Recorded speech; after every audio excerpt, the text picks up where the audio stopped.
போயிருந்தேன். அப்போது கர்நாடகா போனப்போ அங்கே வந்து ஒரு சின்ன ஒரு ஷெட்டு பிகே சர்ச்சுக்கு தான் அது டெடிக்கேஷனுக்காக கூப்பிட்டுருந்தாங்க. போகும்போது ஒரு வசனத்தை யோசிச்சுட்டே போனேன். ஸோ அதை பேசும்போது ஸோ ஆண்டவர் வந்து அந்த தீமை வந்து ஏன் இந்த வருஷம் முழுக்க நம்ம தியானிக்கக்கூடாது அப்படின்ற மாதிரி எனக்குள்ளே கொடுத்ததுனால எடுத்து தான் இந்த எபேசியர் வாசிங்க. எபேசியர் 2ஆம் அதிகாரம் 18லேருந்து கடைசி வரைக்கும் வாசிங்க. எபேசியர் 2ஆம் அதிகாரம் 18ஆம் வசனத்துலேருந்து 21 22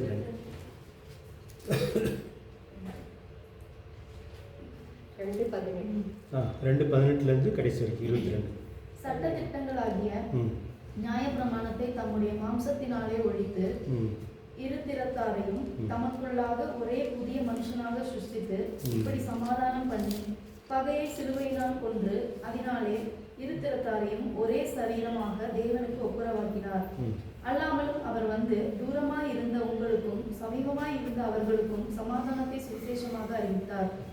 அந்தபடியே நாம் இருத்திரத்தாரும் ஒரே ஆவியினாலே பிதாவினிடத்தில் சேரும் ஸ்லாக்கியத்தை அவர் மூலமாய் பெற்றிருக்கிறோம். ஆகையால் நீங்கள் இனி அந்நியரும் பரதேசிகளுமாய் இராமல் பரிசுத்தவான்களோட ஒரே நகரத்தாரும் தேவனுடைய வீட்டாருமாய் இருந்து அப்போஸ்தலர் தீர்க்கதரிசிகள் என்பவர்களுடைய அஸ்திபாரத்தின் மேல் கட்டப்பட்டவர்களுமாய் இருக்கிறீர்கள். அதற்கு இயேசு கிறிஸ்து தாமே மூளைக்கல்லாய் இருக்கிறார். அவர்கள் மேல் மாளிகை முழுவதும் இசைவாய் இணைக்கப்பட்டு கர்த்தருக்கு பரிசுத்த ஆலயமாக எழுதுகிறது. அவர் மேல் நீங்களும் ஆவியினாலே தேவனுடைய வாசஸ்தலமாக கூட்டி கட்டப்பட்டு வருகிறீர்கள். ஸோ இதோடைய மைய கருத்துன்னு பார்த்தீங்கன்னா இயேசுவோடு நம்ம இணைத்து கடவுள் கட்டும் ஆலயம் அல்லது கோவில். கோவில்ன்றது வந்து நம்ம பொதுவான ஒரு வார்த்தை கொண்டு வரது நல்லாயிருக்கும்னு நினைக்கிறோம். இது வந்து நீங்கள் புதிய மொழிபெயர்ப்பு, இந்த எளிய மொழிபெயர்ப்பில் பார்த்தீங்க அப்படின்னா இது இப்படி இருக்குது. அப்படியாக இஸ்ரேல் சமுதாயத்தார்களும் மற்ற சமுதாயத்தார்களும் ஆவியானவராலும் இயேசு மேசியா நமக்காக செய்த செயல்களினாலும் நம் அப்பாவாகிய கடவுளிடம் சேரும் சிலாக்கியம் பெற்றோம். இதுதான் 18ஆம் வசனம். ஆகவே இனிமேல் மற்ற சமுதாய மக்களாகிய உங்களை கடவுளுடைய நாட்டில் குடிமக்களாக வாழ தகுதியில்லாதவர்கள் என்றோ அல்லது கடவுள் தம்முடைய மக்களுக்காக வைத்துள்ளவைகளை பெற்றுக்கொள்ள தகுதியில்லாத அந்நியர்கள் என்றோ எவரும் சொல்ல முடியாது. மாறாக கடவுளின் சுத்தமான மக்கள் வாழ்கிற நகரத்தில் சேர்ந்த உங்களை அவரின் சொந்த பிள்ளைகள் என்று தான் சொல்லுவார்கள். அது மாத்திரமல்ல, ஒரு கட்டிடத்தை முழுமையாக தாங்கி நிற்கும் முக்கியமான கல்லை போல இயேசு மேசியாவும் அஸ்திபாரம் போன்று கடவுள் சொன்னதை சொல்லும் வரம் பெற்றவர்களும் இது தீர்க்கதரிசிகள் கூடியது. இயேசுவின் தூதர்களும் இருக்கிறார்கள். அது வந்து அப்போஸ்தலர்கள். அந்த அஸ்திபாரத்தின் மீது கட்டப்பட்ட கடவுள் தங்கும் கோவில் போல அவர்கள் சொல்லிக் கொடுத்தவைகளை நம்பி வாழ்கிற அனைவரும் இருக்கிறார்கள். மேலும் நாங்கள் இஸ்ரவேல் சமுதாயத்தாரை சேராதவர்களாக இருந்த போதிலும், மேலும் நீங்கள் இஸ்ரவேல் சமுதாயத்தை சேராதவர்களாக இருந்த போதிலும் இயேசு மேசியாவோடு நீங்கள் இணைந்து வளரும் போது ஒரு வீட்டை கட்ட மற்ற கற்கள் எப்படி அவசியமோ அதுபோலவே உங்களையும் எங்களோடு சேர்த்து சுத்தமான ஆவியானவர் வசிக்கும் அவருடைய சுத்தமான கோவிலாக கடவுள் நம்மை கட்டி எழுப்புகிறார். இது வந்து ஒரு எளிய, இது வந்து உங்களுக்கு தெரியும், நாங்கள் வந்து ஒரு அன்ரீச்ட் பீப்புளுக்காக, ரட்சிக்கப்படாத மக்களுக்காக மொழிபெயர்ப்பு இது. இதோடைய தீம் பார்த்தீங்கன்னா இதுதான் தீம். இந்த தீம் வந்து இதில் ஏதாவது நீங்கள் கரெக்ட் பண்ணணும்னா சொல்லலாம்.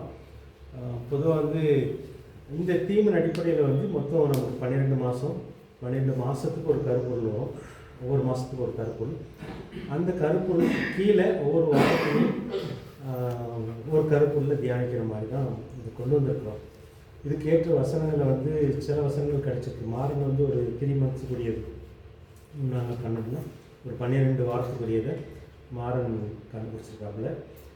மீதி உள்ளதை நம்ம சேர்த்து இந்த வாரத்தில் முடித்தோம் அப்படின்னா இது வந்து பெட்டகும்ப பாசையில் போகும். அவங்களுக்கு அது மாறன் கும்மி அவங்களாம் பண்ணுறது. செட்டி பாசையில் சசி அவங்க பண்ணி அவங்களுக்கு தியானிப்பாங்க. பனியர் பாசையில் நம்ம பண்ண வைக்கணும். நம்ம ரமேஷ்கிட்ட போய் பேசணும். ஸோ அவங்கள வச்சு பண்ண வைக்கணும். அவங்களையும் வந்து சண்டே வந்து சும்மா மனசில் தோன்றதை பேச விடாமல் ஸோ இந்த கருப்பொருளுக்குள்ளே கொண்டு வந்தோம் அப்படின்னா அவங்க வந்து ஒரு வருஷத்தில் ஒரு காரியத்தை நல்லா தெளிவாக கற்றுக்கொள்வதற்கு ஏதுவாக இருக்கும் அப்படிங்கிறது அந்த முயற்சி. இது போக நீங்கள் வந்து தமிழ்லேயும் அதை நம்மளும் இதை பயன்படுத்தலாம். உங்களுக்கு தனிப்பட்ட விதத்தில் நம்ம சர்ச்சிலலாம் அதை கொண்டு போய் கொடுக்க முடியாது. சில கிராமங்களில் உள்ள சர்ச்சில் இதை கொடுக்குறதுக்கு நாங்கள் முயற்சி பண்ணுறோம். இப்போதைக்கு இந்த வருஷத்துக்கு தான் இதை நாங்கள் ட்ரை பண்ணுறோம். நாங்கள் தமிழ்லேயும் தம்பி வந்து அந்த பக்கம் சவுத்தில் ஒரு 2 கிராமத்தில் ஊழியம் செய்கிறாங்க. ஸோ அவங்களுக்கு தெரிஞ்ச ஒரு ஊழியக்காரன் கொஞ்சம் பேர் இருக்கிறாங்க. ஸோ அவங்களுக்கெல்லாம் இதை கொடுத்தா பிரயோஜனமாக இருக்கும்னு நினைக்கிறோம். ஸோ தலைப்பு இது தான், இயேசுவோடு நம்ம இணைத்து கடவுள் கட்டும் கோவில். இதில் உங்களுக்கு ஏதாவது கேள்வி இருக்குதா, வேறு ஏதாவது இன்னும் இதை கிளியராக கொண்டு வரணுமா?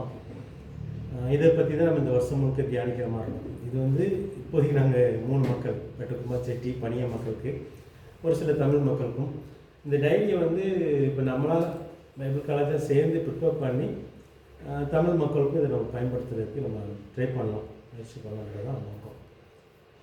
இது வரைக்கும் உங்களுக்கு எதாவது கேட்க விரும்புகிறீங்களா, இல்லை எதாவது சொல்ல விரும்புகிறீங்களா? உள்ளே போகலாமா? 12 மாதத்துக்கு அப்படின்னு பார்த்தீங்கன்னா ஒவ்வொரு மாதத்துக்கும் ஒரு தலைப்பு எடுத்துருக்குறோம். நான் இதில் மாற்ற இது வந்து நான் அந்த குரூப்பில் போட்டுறேன். நான் இன்றைக்கி இதில் எதாவது கரெக்ஷன் இல்லை மாற்றணும் அப்படின்னா கூட நீங்கள் மாற்றணும். ஸோ உங்களுடைய ஐடியாஸ் எல்லாம் கொடுக்கலாம். அதுக்காக தான் நான் இதை ஷேர் பண்ணுறேன். இன்றைக்கி எல்லோரும் வரல, இருந்தாலும் சிலது வராதவங்க வீடியோ பார்ப்பாங்கன்னு நினைக்கிறேன். பார்த்துட்டு இதை வந்து அடுத்த வாரத்துக்குள்ளே, அடுத்த சனிக்கிழமைக்குள்ளே வந்து ஒரு ஃபைனலைஸ் பண்ணி ஒரு சின்ன டைரியாக போடுற மாதிரி. மற்ற வெட்டக்குமார், செட்டியில் அவங்க பார்த்துக்குவாங்க. தமிழுக்கு மட்டும் நம்ம ட்ரை பண்ண வேண்டியிருக்கும். பனியாவுக்கு நம்ம யாராவது ஹெல்ப் பண்ண வேண்டியிருக்குன்னு பார்த்துக்கோங்க. ஸோ ஜனவரியில் பார்த்தோம் அப்படின்னா ஏற்கனவே ஒரு வாரம் முடிஞ்சிச்சு. மீதி ஒரு 3 வாரம் இருக்குது. மாறன் வந்து ஜனவரி தானே எடுத்த வசனம், ஜனவரி, பிப்ரவரி, மார்ச் 3 மாதம். இதில் பார்த்தீங்க அப்படின்னா அந்த ஜனவரிக்குரிய தலைப்புன்னு பார்த்தீங்கன்னா இயேசு மேசியா நமக்காக செய்த செயல்களை நம்பி வாழும் வாழ்க்கை. ஸோ இந்த தலைப்பின் கீழே ஒரு 4 வாரத்துக்கு 4 தலைப்பு. மனித பிறப்பு, மனித பிறப்பு, ஏன் இயேசு வந்து மனிதனாக பிறக்க வேண்டியிருந்துச்சுன்றது தான் ஒரு தலைப்பு. இந்த ஒரு ஞாயிற்றுக்கிழமை நம்ம தியானிக்கிறோம். அதுக்குரிய வசனம் நான் போட்டிருப்பான்னு நினைக்கிறேன். ஞாபகம் தான். இன்னும் நாங்கள் கம்பல் பண்ணலை. ஆர்என்டி சொசைட்டி மட்டும் நான் ஷேர் பண்ண இடையில. ஸோ அவங்க கொஞ்சம் வசனங்கள்லாம் எடுத்துகிட்ருக்குறாங்க. First Genesis 3:15. ஜெனிசிஸ் 3:15 வாசிங்க. யாராவது ஆதியாகமம் 3:15.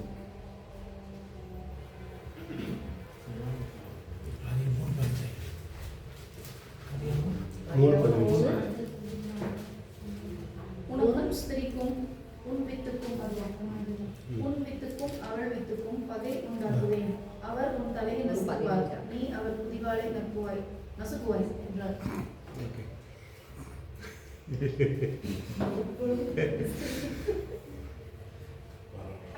அது அந்த மாதிரி நக்குவாயின் முதல்ல இருந்துச்சான்னு தெரியல. அந்த நக்குவாய் தான் யாரும் பண்ணிக்கணும். இதுதான் பரவாயில்ல. சிஎஸ்சி இதை விட கேள்வி.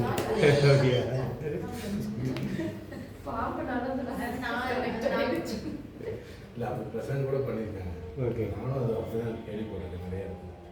சரி. நான் இந்த வசனத்தை அப்புறம் இப்போ வந்து நம்ம இப்போ மனித பிறப்பு அப்படின்னு பார்த்தீங்க அப்படின்னா ஏன் இயேசு மனிதனை பிறக்க வேண்டியிருச்சுன்னு சொல்லி அதை தியானிக்கிறதுக்காக அந்த வசனத்தை எடுக்கிறோம்.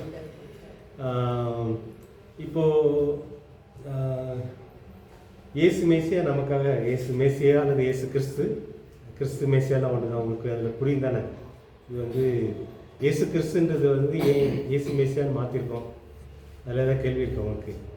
இயேசு மேசியா, மேசியாவும் கிறிஸ்துவுக்கும் ஒரே மீனிங். ஏன் வந்து நாங்கள் புதிய மொழிபெயர்ப்பில் வந்து மேசியான்னு கொண்டு வரோம், கிறிஸ்துன்னு கொண்டு வராம? அதை ஏதாவது கேள்வி இருக்குதாங்க? வருகிற மேசியான்னு சொல்லி யூதரும் முஸ்லீம்ஸும் அந்த மேசியான்ற வார்த்தையை நல்லா தெரிஞ்சு வச்சுருக்காங்க. ஓகே, யூதர்களுக்கு வந்து மேசியா நல்லா புரியும். நாங்கள் கொண்டு வந்தோடைய நோக்கம் என்னன்னா, இயேசு கிறிஸ்து அப்படிங்கிறது இந்த இயேசுவும் கிறிஸ்து வந்து ஒரு பேர் மாதிரி ஆகிப்போச்சு. அந்த மேசியான்ற இது புரியல அவங்களுக்கு. அதாவது கிறிஸ்துன்றது வந்து கிரேக்க மொழி, மேசியான்றது வந்து எபிரேய மொழி. ஆனால் அர்த்தம் 2 ஒன்று. அபிஷேகிக்கப்பட்டவர், தேர்ந்தெடுக்கப்பட்டவர் அப்படின்றது அர்த்தம். ரட்சகர் மீனிங் வருமானு தெரியல. மெயினாக வந்து அபிஷேகிக்கப்பட்டவர் அல்லது தேர்ந்தெடுக்கப்பட்டவர் தான். ரட்சகர் வந்து இயேசுடைய அர்த்தம்னு நினைக்கிறேன். இயேசு அந்த வருது. ஆனால் மேசியா அல்லது கிறிஸ்து அப்படின்னா மீனிங் இது தான். அந்த மீனிங்கை வந்து புரிய வைக்கலான்றதுக்காக ட்ரை பண்ணுறது தான். அதாவது நம்ம என்ன சொல்கிறோம் அப்படின்னா, கடவுளால் அபிஷேகிக்கப்பட்ட இயேசு மேசியா அல்லது கிறிஸ்துக்குள்ள அர்த்தம். ஓகே, அதுக்காக முயற்சி பண்ணுறது அது. இப்போது அந்த டாப்பிக்கில் போக வேண்டாம். அவர் செஞ்சதை வந்து நம்பி வாழணும். அதான் வந்து நம்ம ஜனவரிக்குரிய தீம். ஸோ அதில் வந்து மனிதனாக பிறந்து தலையை நசுக்கிறது, மனித எதிரியே வந்து தொலைக்கிறதுக்கு அழிக்கிறதுக்காக அவர் வந்து அந்த பகை அது என்ன வருதுன்னு சொல்லி பார்ப்போம். இதை வந்து நம்ம ஆக்சுவலாக நான் என்ன யோசித்தேன் அப்படின்னா, வாரத்தில் இது நான் ஒரு யூடியூப் சேனலை ஆரம்பித்து இது அப்படியே தியானித்து போட்டால் மற்றவங்களுக்கு யூஸ்ஃபுல்லாக இருக்கும் அப்படின்னு சொல்லி யோசிச்சிருக்கோம். உள்ள டீட்டெயிலாக போகும்போது ஒரு வசனம் மட்டும் இல்லாமல் அதோட சேர்ந்து இணைய வசனங்கள்லாம் போட்டு பண்ணலான்றது வந்து குறிப்பாக இது வந்து மனித எதிரியை அழிப்பதற்காக அவர் மனிதனாக பிறக்கிறார்ன்றது அந்த தீம், அந்த 4ஆம் தேதிக்குரிய தீம். அப்புறம் அவருடைய பாவம் இல்லாத வாழ்வுக்கு வந்து நீங்கள் அடுத்த வாரம் நாளைக்கு ஞாயிற்றுக்கிழமைக்கு தியானிக்கணும் அப்படின்னா ஸோ இந்த தலைப்பின் கீழே பாவம் இல்லாத வாழ்வு. நான் அதுக்கு என்ன வசனம் வாசிங்க யாராவது? நமக்கு பாவம் என்பது இல்லை என்போம்னா நம்மை நாமே வஞ்சிக்கிறவர்களாக இருக்கும். அந்த வசனமா 1 யோவான் 3:9. அதான் நம்முடைய பாவங்களை அறிக்கையிட்டால் கர்த்தர் தமது வாக்குத்தத்தத்தை குறித்து தாமதமாயிராமல் அதுவா? இல்லை. அதான் நான் சொன்னேன், நமக்கு பாவம் இல்லை என்போம்னா நம்மை நாமே வஞ்சிக்கிறோம். நம்முடைய பாவங்களை நாம் அறிக்கையிட்டால் பாவங்களை நமக்கு மன்னித்து எல்லா அநியாயத்துக்கு நீங்கி நம்மை சுத்திகரிப்பதற்கு அவர் உண்மையில் நீதி உள்ளவராய். தேவனால் பிறந்தவனும் பாவம் செய்யான், ஏனெனில் அவருடைய வித்து அவனுக்குள் தரித்திருக்கிறது. அவன் தேவனால் பிறந்திருக்கிறபடியால் பாவம் செய்ய மாட்டான். அந்த தேவ வித்துன்றதான் எல்லாம் நம்ம பார்க்குறோம். வந்து இயேசு வந்து பரிசுத்த ஆவியானவர் மூலமாக மரியாள் வயிற்றில் வராரு. நமக்குள்ள பாவம் இருக்குது, ஆனால் அவருக்குள்ள இயேசுக்குள்ள பாவம் இல்லை. அந்த பாவம் இல்லாத வாழ்க்கையை வாழ்றதுக்காக அவருக்குள்ளே நம்ம மறுபடியும் பிறக்க வேண்டியிருக்கு. ஸோ அதான் தீம் அதில். இப்போதைக்கு நம்ம ஃபுல்லாக பிரசங்கம் பண்ணல, நான் சும்மா ஓவராலாக பார்க்குறவங்க தான். அடுத்தது 3ஆவது வாரத்தில் பார்த்தீங்க அப்படின்னா 3:9. தேவனால் பிறந்தவனும் பாவம் செய்யான். ஓகே. ஏனெனில் அவருடைய வித்து அவனுக்குள் தரித்திருக்கிறது. ஓகே. அவன் தேவனால் பிறந்தபடி நான் பாவம் செய்ய மாட்டான். ஓகே. அவங்களுக்கு இப்போ நம்ம வந்து தனியாக மக்களுக்கு சொல்லணும் அப்படின்னா இன்னும் ஒரு சில பாயிண்டெல்லாம் எடுத்து கொடுக்கணும். இதை நீங்கள் பேசுங்க அப்படின்றது அது எப்படி போகுதுன்னு நம்ம பார்க்கலாம். ஆனால் நமக்கு வந்து தியானிக்கிறதுக்கு வந்து யூஸ்ஃபுல்லாக இருக்குதுன்னு சொல்லி பார்க்கலாம். 3ஆவது வாரத்துக்குள்ள வசனம். 3ஆவது வாரத்துக்கு பார்த்தீங்க அப்படின்னா கடவுளுடைய தன்மை வெளிக்காட்ட அல்லது நல்லவராக நன்மை செய்கிறவராக அவர் எப்படி வாழ்ந்தார் அந்த வசனம் மத்தேயு 5:48 வாசிங்க பார்க்கலாம். மத்தேயு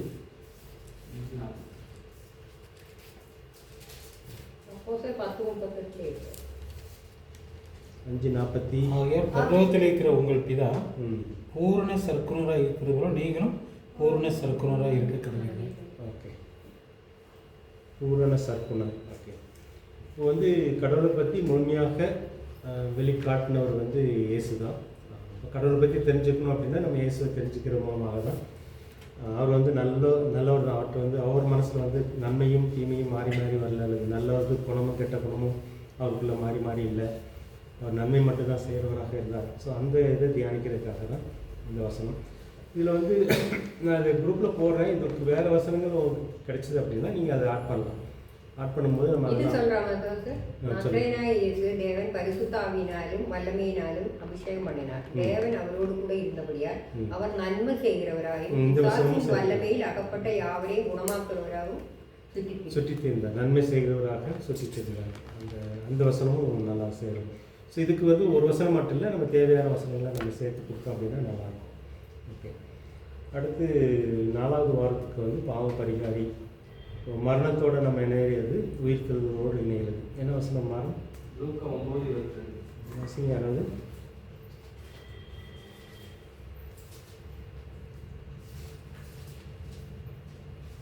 மேலும் மனுஷகுமாரன் பல பாடுகள் படவும் மூப்பராலும் பிரதான ஆசாரியராலும் வேத பாரகராலும் ஆகாதவன் என்று தள்ளப்படவும் கொல்லப்படவும் 3ஆம் நாளில் உயிர்த்தெழுந்திருக்கவும் வேண்டும் என்று சொன்னார். ஓகே. அது ஓகேவா இல்லை வேறு வசனம் ஏதாவது யோசிக்கிறீங்களா?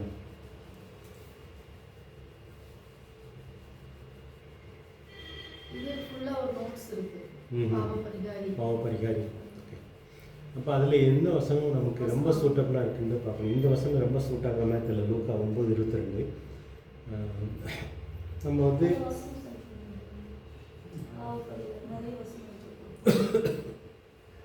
அதை பார்த்துக்கோங்க. நான் இப்போதைக்கு ஒரு ட்ரையல் தான் பார்க்குறேன். ஆதியாகமம் இந்த முதல் இதுக்கு என்ன வசனம் சொன்னால் மாறும். ஆதியாகமம் 3:15 மற்ற 3 இது ஓகே. இந்த லாஸ்ட் இது வந்து பாவ பரிகாரத்துக்கு வந்து மற்ற நிறைய வசனங்கள் இருக்குது. 3:15 ஸோ அது மட்டும் பார்த்துக்கணும். நான் இது கொஸ்டின் போட்டிருக்கேன். நீங்கள் வேறு வசனங்கள் குறிப்பாக நம்ம பாவ பரிகாரத்தில் என்ன சொல்ல வர்றோம் அப்படின்னா, நம்ம எல்லாம் பாவத்தில் ஆகிட்டோம். அந்த பாவத்தை வந்து தொலைக்கணும். அதுக்கு வந்து நம்ம சாகணும். நம்ம சாகிற இடத்துல வந்து நம்ம சாகணும் அல்லது நமக்கு பதிலாக ஒரு ஆடு சாகணும். பாவம் இல்லாத அந்த மாதிரி தான் இயேசு சாகுறாரு.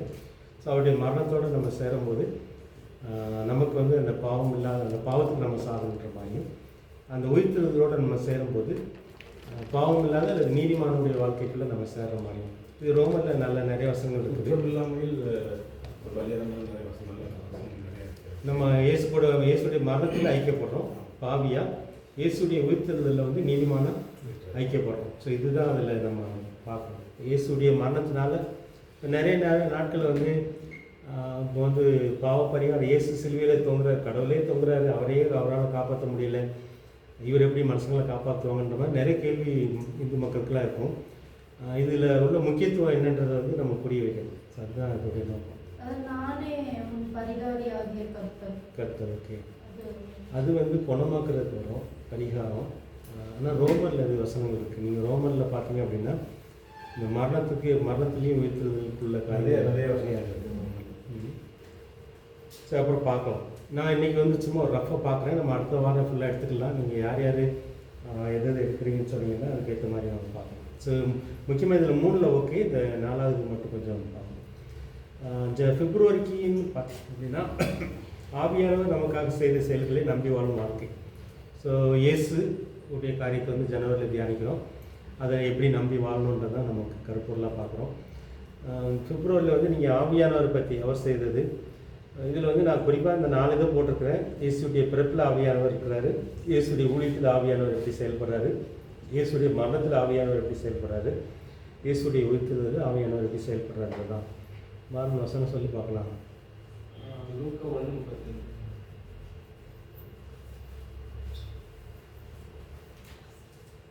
1:32 வாசி. 1:32 35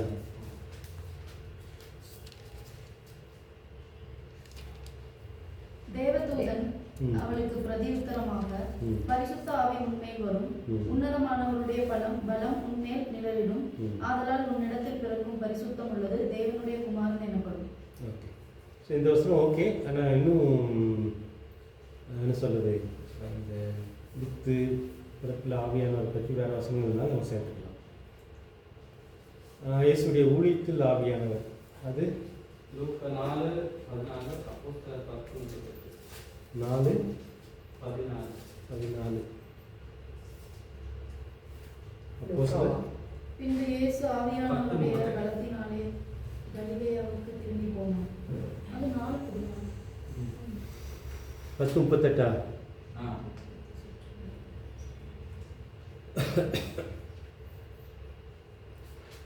4:14 விட வேறு வசனங்கள் நிறைய இருக்குது. இதில் இயேசு வந்து இந்த ஏசாயா புஸ்தகத்தில் அவரை பற்றி எழுதியிருக்கிறத எடுத்து வாசிச்சுட்டு சொல்லுவார். அபிஷேகம் என் மேலே இருக்குது, ஆவியானவர் என் மேலே இருக்கிறாரு, தரித்திரருக்கு சுவிசேஷத்தை பிரசங்கிக்க. அந்த வசனம் இதை விட நல்லா சொல்லிட்டாங்க. ஆவியானவர் வந்து அவர் எப்படி ஊழியம் செய்ய வைக்கிறார் அப்படின்றது. ஸோ அதெல்லாம் பார்த்துக்கோங்க. இப்போதைக்கு நம்ம ரஃபாக ட்ரை பண்ணுறோம். அதோட நமக்கு அப்போஸ்தலர் இது வாசிங்க. அப்போஸ்தலர் 10:38 படித்தது. லூக்கா 4:14 பின்பு இயேசு ஆவியானவருடைய பலத்தினாலே கலிலேயாவுக்கு திரும்பி போனார். அவருடைய கீர்த்தி சுற்றிலும் இருக்கிற தேசம் எங்கும் பரவிற்று. ஓகே. 10:38 திரும்ப வாசிங்க.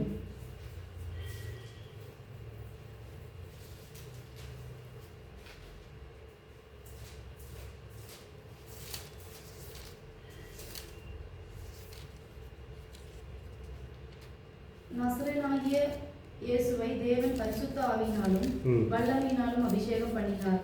தேவன் அவருடனே கூட இருந்தபடியினாலே அவர் நன்மை செய்கிறவராயும் பிசாசின் வல்லமையில் அகப்பட்ட யாவரையும் குணமாக்குகிறவராயும் சுற்றித் திரிந்தார். ஓகே, இந்த வசனம் செட் ஆகுது இந்த இதுக்கு. இப்போ லூக்கா 4:14 வந்து நீங்கள் இன்னொரு வசனம் இருக்குது அந்த ஏசையா யோசிக்கிறது, அதை எடுத்துக்கிட்டிங்கன்னா நல்லாயிருக்கும். ஓகே, இயேசுடைய மரணத்தில் ஆவியானவர் என்ன வசனம் மாறும்? 1 பேதுரு 3:15. 3:15. 18. 18. ஓகே, வாசிங்க ஏதாவது 1 பேதுரு 3:18. வச்சுட்டு வாசிங்க. ஏனெனில் கிறிஸ்துவும் நம்மை தேவனிடத்தில் சேர்க்கும்படி ம் அநீதியுள்ளவர்களுக்காக பதிலாக நீதியுள்ளவராக பாவங்களின் நிமித்தம் ஒரு தரம் பாடுபட்டார். அவர் மாம்சத்தில் கொலையுண்டு ஆவியில் உயிர்ப்பிக்கப்பட்டார். இதில் உயிர்த்தெழுதலுக்குரிய காரியம் இருக்குது, ஆனால் மரணத்துக்குரியது இருக்குதான்னு தெரில எனக்கு. அதை பாருங்கள். அடுத்த ஒரு ஒரு தடவை கொல்லப்பட்டிருந்தாங்க. கொல்லப்பட்டு. ஓகே, அடுத்தது உயிர்த்தெழுதலுக்கு என்ன வசனம்? ரோமர் 1:3-4. வாசிங்க.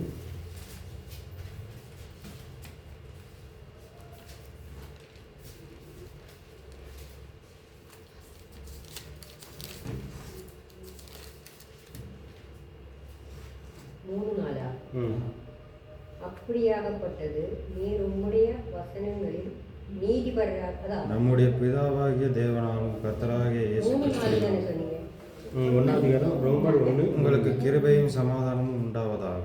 ம் இயேசு கிறிஸ்துவை குறித்து ஒண்ணா? தேவன் தம்முடைய தீர்க்கதரிசிகள் மூலமாய் பரிசுத்த வேதாகமத்தில் முன்னே தம்முடைய சுவிசேஷத்தை பற்றி வாக்குத்தத்தம் பண்ணினபடி ம் கர்த்தராகிய இயேசு கிறிஸ்துவானவர். இல்லையா? அது தமிழ் வழக்கு கேள்வி இல்லை. ஆ ம் ஆனாலும் வந்து நான் என்ற இயேசு கையிருக்காங்க. ம் ಅದು ನಂಗೆ ಜಾಬ್ ಒಂದು ಮನಸ್ಸಿನಾಗ ಉಂಟಾಸು ம் ಬಟ್ ಅದಕ್ಕೆಲ್ಲ ಮಾರ ಮಾಡಿಸಿನ ಬಿಟ್ಟು ಅನಿಸಿಕೆ ನೋಡಪಟ್ಟು ತೊಂದಾಯಿತು ம் ಒಂದು ಕೋಟಿ ಅದೆಲ್ಲ ಆದಿಂದಾಯಿತು ನಾನು ಎಂತ ನಾನು ಅರ್ಥ ನಮ್ಮ ಕಾಯ್ದಿಲ್ಲ. ரோமர் தமிழ் வாசிங்க. 3 திரும்ப வாசி திருச்சி. நம்முடைய பிதாவாகிய தேவனாலும் கர்த்தராகிய இயேசு கிறிஸ்துவினாலும் உங்களுக்கு கிருபையும் சமாதானம் உண்டாவதாக. ம் இயேசு கிறிஸ்துவை குறித்து தேவன் தம்முடைய தீர்க்கதரிசிகள் மூலமாய் பரிசுத்த வேதாகமங்களில் முன்னே தம்முடைய சுவிசேஷத்தை பற்றி வாக்குத்தத்தம் பண்ணினபடி ம் கர்த்தராகிய இயேசு கிறிஸ்துவானவர். ம் மாமிசத்தின்படி தாவீதின் சந்ததியில் பிறந்தவரும் பரிசுத்த முள்ள ஆவியின்படி தேவனுடைய சுதன் என்றும் மரித்தோரிலிருந்து உயிர்த்தெழுந்ததினாலே பலமாய் ரூபிக்கப்பட்ட தேவகுமாரனுமாயிருக்கிறார். ஓகே, அது செட் ஆகும். இப்போ எனக்கு கேள்வி வந்து இந்த 1 பேர் இது இருக்குதான், மரணத்தில் ஆவியானவர். அதுக்கு வேறு வசனம் கிடைச்சா நல்லா இருக்கும்னு நினைக்கிறேன். ஆனால் இது வந்து இதுக்கும் கொண்டு வரலாம், இந்த உயிர்த்தெழுதலுக்கு கொண்டு வரலாம். இப்போது நம்ம கொஞ்சம் பேசலாம். ஆவியானவர் வந்து இயேசு மரிக்கும் போது ஆவியானுடைய செயல் என்னவா இருந்துச்சு? அவர் பலப்படுத்திக் கொண்டே இருந்தார். பலப்படுத்தினார். சாகும்போது பலப்படுத்தினார். மரிக்கும் சாவுக்கு முதல்ல அவர் அந்த சிலுவை மரணத்தை அந்த பாடுகளை தாங்கிறதுக்கு ஓகே. அது நம்ம ஏற்கனவே பேசியிருக்கிறோம். ஆவியானவர் கூட இருந்தாரா, விட்டுட்டு போயிட்டாரா? இருந்து பலப்படுத்தினார். பாடுகளை வந்து இயேசு சுமந்தார், சகித்தார். கைத்தாரு அது அவங்க பரிசுத்தாவி தானே அந்த பலத்தை கொடுத்தாருன்னு நினைக்கிறேன். இல்லை, அவர் முழுமையாக வேதனையை சகிச்சார். பரிசுத்தாவியை அவர் முழுமையான வேதனையை அவர் அனுபவிச்சார். அவர் ஒரு நரபலியாக தான் ஆகிறார். மிருக பலியிலிருந்து ஒரு விடுதலை கொடுக்கிறது தன்னையே பலியாக அந்த பலிக்கான அனைத்து வேதனையுமே அவர் பட்டார்.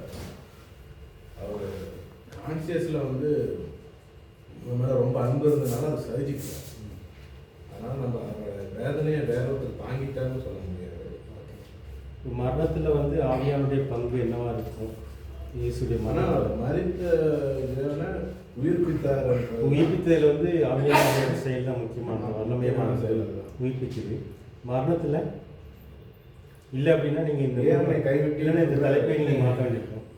கடைசி லாஸ்ட் நைட்டு ப்ரேயர் பண்ணுறாரு இல்லையா, ஆவியானவருக்கு பிதாவே முடிந்த அந்த பாத்திரம் விட்டு நீங்கள் கடவுது அப்படி சொல்கிறார் இல்லையா. ஆமாம். யூதாஸ் வேண்டியும் கூட ஒரு ப்ரேயர் பண்ணி ஒருத்தன் பிறக்காமல் இருந்தால் நல்லா இருக்கும். பட் அதனோட கொடூரத்தை அவருக்கு முன்னாடியே பார்க்குறாரு இவ்வளோ, ஆனால் அதை சகிக்கிறாரு. அது வந்து ரொம்ப பெரிய நம்ம பேசுகிற உள்ள வித்தியாசம் என்ன அப்படின்னா, அவர் தனியாக சகிச்சாரா இல்லை ஆவியானோட உதவினால சகிச்சாரா? இப்போ அம்மா சொல்லியிருக்கோம் ஆவியானவரையும் அதுதான் நமக்கு பெரிய கேள்வி. மரணத்துல வந்து இப்போ வந்து அவர் அற்புதங்கள்லாம் செய்கிறாருல்ல, அங்கே வந்து ஆவியானவருடைய பலத்தினால வல்லமையினால தான் செய்கிறாரு அற்புதங்கள். அதெல்லாம் கிளியராக இருக்குது நமக்கு. மரணத்தில் ஆவியானுடைய பங்கு, உயிர்த்ததில் வந்து ஆவியானுடைய பங்கு அவர் தான் எழுப்புறது. ஆனால் மரணத்தில் ஆவியானுடைய பங்கு என்னவா இருக்குது அதுதான் இப்போ நமக்கு மரணத்துல வந்து அவ்வளவு clear இல்ல. அது Clear இல்ல. ஆவியானவர் வந்து என்ன வந்து அவர் தெய்வீக தன்மையுடையவராக இருந்தாலும் ம். 100% மனுஷீக தன்மையுடையவராக தான் இருந்தார், 100% தெய்வீக தன்மையுடையவராக இருந்தார். ஆவியானுடைய சப்போர்ட் இல்லாமல் அவரால் தாங்கி கொண்டு இருக்க முடியாது. 100% அது கன்ஃபியூஷன் தான். 100% அவர் இன்னொரு வந்து நம்ம இது வந்து வந்து ஏன் கேள்வி வருது அப்படின்னா, என் தேவனே ஏன் என்னை கைவிட்டீர் அப்படின்னு சொல்லும்போது ஆவியானவர் கூட இருந்தால் சொல்லியிருக்க முடியுமா? ஏன் அனுமதிக்கிறாரு. ஆவியானவர் கூட இல்லைன்றதை நம்ம அவரே ஒரு டிக்ளேர் பண்றாரு. ஏன்னா அது கெத்செமனே தோட்டத்துல அதான் சொல்றாரு. அது ஏன்னா ஆவியானவர் துணை இருந்துச்சுன்னா அவரால் வந்து ஆவியானவர் கைவிட்டாங்க ஐயா. அப்படிதான் யோசிக்கிறோம். இது ஏன் அப்படின்னு கைவிட்டார் இப்ப என்ன அப்படின்னு இதில் வந்து நம்ம மெயின் தீம் என்ன அப்படின்னா, இவர் மேலே பாவம் சுமத்தப்பட்டதுக்கப்புறம் ஆவியானவர் கூட இருக்க முடியாது. அதுதான் இதில் நம்ம தியானிக்கிறது. ஆவியானவர் விலகிறார்.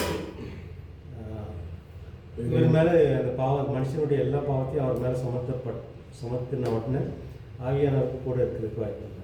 ஸோ அதுதான் அது தியாலஜிக்கலி எங்கே இடிக்கும் அப்படிலாம் தெரியல. ஆனால் அதுக்குரிய வசனை தான் இருக்குதா. ஸோ அதுதான் இந்த இதில் மரணத்தில் ஆவியானவர்னு சொல்லி பார்க்குறோம்.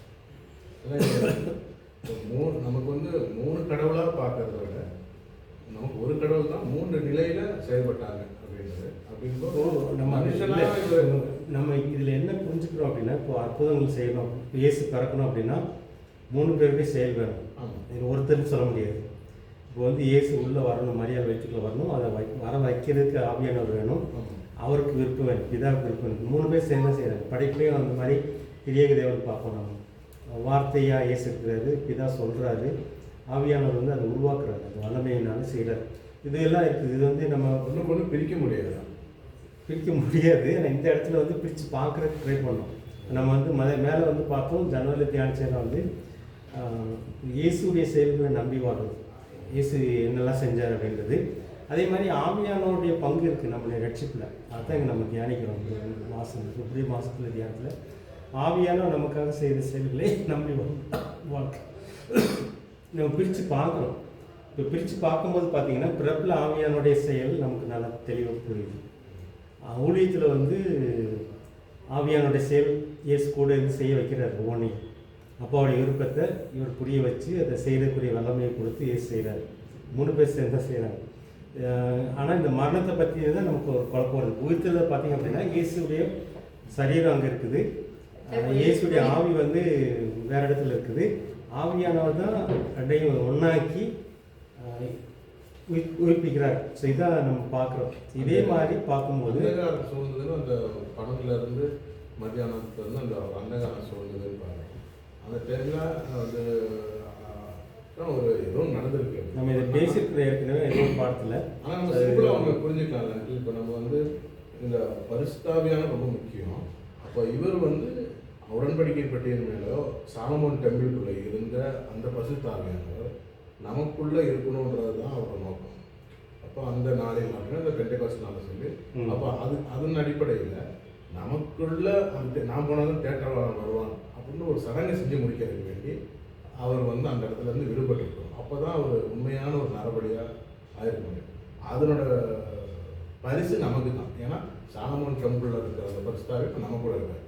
ஸோ அதுக்கான முயற்சி தானே அப்படின்போது அது பொதுவாக ஆவியானவரை பற்றி தியானிக்கும்போது அதெல்லாம் பண்ணலாம். இப்போ நம்ம இந்த தலைப்புக்குள்ளே கொண்டு வர்றவங்க தான் ஆவியானவர் நமக்காக செய்த செயல்கள். இப்போ வந்து பார்த்தீங்கன்னா இயேசு பிறக்க வைக்கிறார் ஆவியானவர், நம்மளை மறுபடியும் பிறக்க வைக்கிற ஆவியானவர். எப்படி மரியாதைக்குள்ளே இயேசுவை பிறக்க வச்சார் ஆவியானவர், அதே மாதிரி நம்முடைய ஆவியை வந்து உயிர்ப்பிச்சு நம்மளை மறுபடியும் பிறக்க வைக்கிறாரு தான் ஃபஸ்ட்டு தீம். அடுத்து 2வது வந்து இயேசுடைய ஊழியத்தில் ஆவியானவர் எப்படி பங்காற்றினாரோ அதே மாதிரி நம்ம ஊழியம் செய்யும்போது நம்ம கூடயும் ஆவியானவர் இருந்து தான் செயல்படுத்துகிறார். உண்மை அந்த மாதிரி பார்க்கும்போது தான் நம்ம மரணத்தை பற்றி தியானிக்கும் போது கொஞ்சம் சிக்கல் இருக்குது. உயிர்த்தெழுதலே நமக்கு தெளிவாக இருக்குது.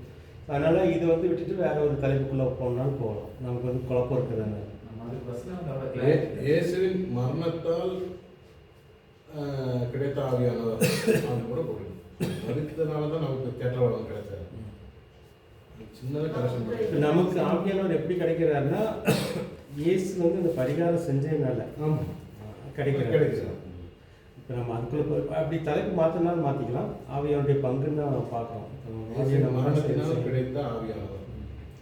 ஓகே, இது வந்து நீங்கள் யோசிங்க. வேறு ஏதாவது உங்களுக்கு தோணுச்சுன்னா நீங்கள் கொடுங்க. அதனால அப்ப நான் question ஆவியானவர் வந்து இயேசு மறித்த பின்பு தான் நமக்கு வருகிறது. ஆனா அதுக்கு முன்னாடி இருக்குது இல்லையா? முன்னாடி இருக்கிறாரு, ஆனால் வந்து கிரிய தங்கிய அற்புதங்கள் கிரியெல்லாம் அல்ல மரணத்தை உயிர்த்தெழுந்ததுக்கு பிறகுதானே நமக்கு மரணத்தினால நமக்கு அல்ல இதுல ஒரு வார்த்தை இருக்கு ஆதியாகமத்திலே. ஆழத்தின் மேல் இருள் இருந்தது, தேவ ஆவியானவர் ஜலத்தின் மேல் அசைவாடி கொண்டிருந்தார் ஒரு வசனம். இன்னைக்கு படைப்புலேயே ஆவியானவர் செயல்படுறாரு. அது படைப்பில் அவருடைய இன்னைக்கு செயல். உங்களுக்குள்ள இருக்காரு. அன்னைக்கு வந்து அந்த பிரீஸ்டேட் அவர் வந்து மனுஷனுக்குள்ள வாசம் நமக்குள்ள இன்னைக்கு இருக்கிறார். அன்னைக்கு அப்படி இல்லை. அது அன்னைக்கு ஒரு பிரதான வந்த பின்புதான் அவர் குறிப்பிட்ட இடத்துக்கு வருவாரு, இல்லைன்னா பலி மேல வருவாரு, போயிடுவாரு டெம்பிள் மேல உடன்படிக்கை பெட்டியில. பழைய உடன்படிக்கையில் அவரால் வந்து தங்க முடியல. ஏன்னா அந்த பரிகாரம் செய்யப்படல. பாவ பரிகாரம் முடியல. நம்மள பாவத்தின் இப்போ இயேசுடைய பாவத்தின் மரண சந்ததி. அதனால இயேசு மரித்து 40 நாள் காட்சி அளிக்கிறாரு. இவர் போய் தான் தேற்றவாதம் அனுப்புறாரு. நான் போன அவர் போய் வந்ததுக்கப்புறம் இப்போ தங்கி இருக்கிறாரு. இது நமக்கு இருக்கு. புதிய உடன்படிக்கையில் வந்து ஆவியானவர் நமக்குள்ளே வச்சுருக்கோம். நிறைய நேரத்தில் நம்ம புரிஞ்சு நடக்கிறது இல்லை. ஆனால் உள்ளே இருக்கிறார். அவர் உள்ள இது வந்து ஆண்டவர் வந்து பழைய ஏற்பாட்டிலே கொடுத்த வாக்குத்தத்தம். இப்போ வந்து அந்த 120 பேர் மேலே ஆவியானவர் வந்தோடனே பேசுவார்ல, பேசும்போது சொல்லுவார் இது என்ன அப்படின்னா, யோவேல் தீர்க்கதரிசி சொன்னது தான், மாம்சமான யாவர் மேலும் என்னுடைய ஆவி ஊற்றுவேன்னு சொல்லி யோவேல் தீர்க்கதரிசி சொன்னது நடக்குது அப்படின்னாரு. அந்த மாம்சமான யாவர் மேலும் ஆவியை ஊற்றுறதுக்கு வந்து இயேசு பரிகாரம் பண்ணியிருக்கணும். அதுக்கப்புறம் இது நடக்குது. இது வந்து ஆவியானவர் வந்து முன்னாடி இருக்கிறாரு. ஆனால் அவருடைய செயல்கள் வித்தியாசமாக இருக்கும். புதிய உடன்படிக்கையில் அவருடைய செயல்கள் வந்து வித்தியாசமாக புரிஞ்சுக்கிறோம். ஓகே, மரணங்கிற அந்த டைட்டில் வச்சு நம்ம தியானிக்கிறது கொஞ்சம் கஷ்டம்தான். ஏன்னா அது எந்த பார்வையில் எடுத்தாலும் அது கரெக்டாக தான் வரும். ஆவியானவர் இருக்கிறாருன்னு எடுத்தாலும் ஒரு தனி மனுஷனால வந்து இவ்வளோ பாடுகளை சுமக்கிறதுக்கு அந்த வல்லமை பத்தாது. அவர் கூட இருக்கிறாரு. இப்போ நமக்குள்ள இருக்கிறாரு. நானும் நம்ம போற போக்குல அப்படி நடக்கணும். அந்த மாதிரி அவருக்குள்ள இருந்தாலும் அவர் வந்து அதை மறைச்சு வச்சுதான் எல்லாம் செய்ய வேண்டியது இருக்கு. நம்ம அந்த இதை ஸ்டேஜ் அந்த கடைசி அந்த 7ஆம் வார்த்தை அந்த டைம் தான் அவரோட ஆவி மேல போயிருக்கணும். அப்படிதான் எனக்கு தோணும். ஏன்னா கெத்சமனே நம்ம அன்னைக்கு பேசினோம் வந்து கெத்சமனே தோட்டத்துல போயிருக்கலாம் அப்படின்னு சொல்லி. ஆனா அதுக்கப்புறமா அற்புதம் நடந்துச்சு. அந்த மல்கூஸ் காதெல்லாம் சரி பண்ணிட்டு தான் அவங்க இருந்து கூட்டிட்டு வருவாங்க. ரெண்டாவது சிலுவையில தொங்கும்போதே ஒருத்தர் பரலோகத்துக்கு டிக்ளேர் பண்ணாங்க. ரெண்டாவது ஒரு வார்த்தையில ஏற்கனவே கைவிட்டீர்ன்ற இடத்துல அந்த இடத்துல தான் அந்த குறுகிய காலத்துல அது ஒன்று. அப்புறம் அந்த 3 மணி நேரம் இருட்டாயிரும். இருட்டு அந்த அந்த இருள் அதுதான் ஒரு முக்கியமான அந்த இருள் அதெல்லாம் வந்து ஆவியானுடைய காரியங்கள் நமக்கு சரியாக அதெல்லாம் புரியல. ஒருவேளை மேலே போனால் தான் புரியுமா இருக்கும். அதனால் இது வேணால் மாற்றலாம். இந்த மரத்தில் ஆவியானவர் வந்து நம்ம வேறு ஏதாவது மாற்றலாம். இது நீங்கள் அப்புறமா யோசிச்சுட்டு மாற்றலாம். மார்ச் பார்க்கலாமா? அப்பாவாகிய கடவுளிடம் சேர்ந்து சிலாக்கியம் பெற்றவர்கள்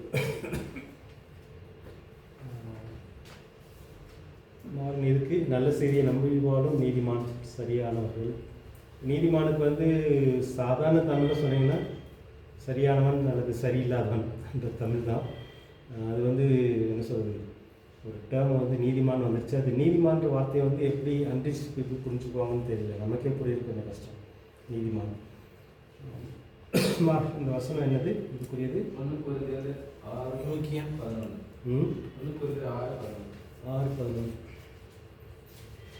வாசிங்க.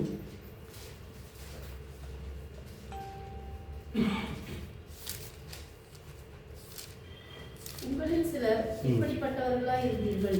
ஆயினும் கர்த்தராகிய இயேசுவின் நாமத்தினாலும் நமது தேவனுடைய ஆவியினாலும் கழுவப்பட்டீர்கள், பரிசுத்தமாக்கப்பட்டீர்கள், நீதிமான்கள் ஆக்கப்பட்டீர்கள். ஓகே,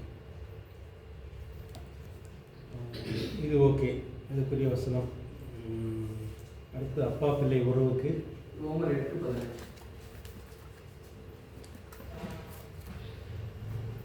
அந்தபடி திரும்பவும் பயப்படுகிறதற்கு நீங்கள் அடிமைத்தனத்தின் ஆவியை பெறாமல் அப்பா பிதாவே என்று கூப்பிடுகிற புத்திர விபச்சாரத்தின் ஆவியை பெற்றீர்கள். ஓகே, அது கிளியர் இல்லை?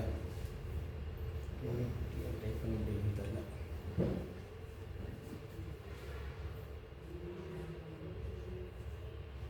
நான் அப்புறம் டைப் பண்ணிக்கிறேன்.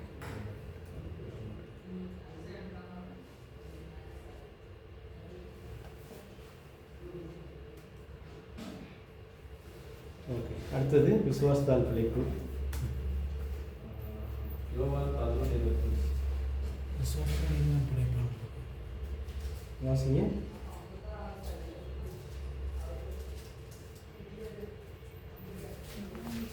இயேசு அவனை நோக்கி, நானே உயிர்த்தெழுதலும் ஜீவனுமாய் இருக்கிறேன். என்னை விசுவாசிக்கிறவன் மரித்தாலும் பிழைப்பான்.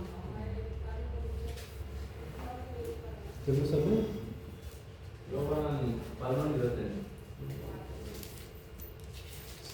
இது பிரச்சனை, டைப் பண்ணுறதில்ல, டைப் பண்ண முடியல. நான் அப்புறம் பண்ணிக்கிறேன். அது ஓகே தானே? இல்லை வேறு வசனம் எதுவும் சேர்க்கலாமா? அதுக்கு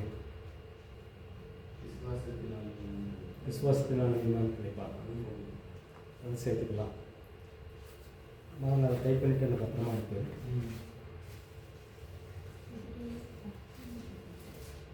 ஓகே, அடுத்தது வந்து ஆவியானுடைய தங்குதலால் கிடைக்கும் கடவுள் குணம். ஸோ இதான் பழைய உடன்படிக்கைக்கும் புதிய உடன்படிக்கைக்கும் வித்தியாசம். ஆவியா நமக்குள்ளே வர்றதுனால அந்த கடவுளுடைய குணங்களை வந்து நமக்குள்ளே உருவாக்குறாரு. அதுக்கு பேர் என்ன பேர்? கனிகள். கனிகள். அந்த இதுதான் அன்பு, சந்தோஷம், சமாதானம், அந்த லிஸ்ட்டு.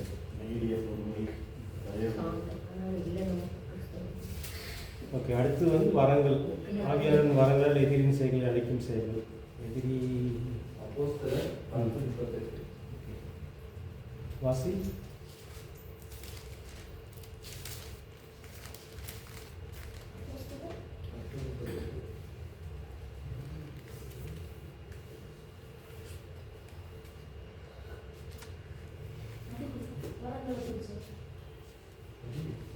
வாசின்னு பார்க்கலாம்.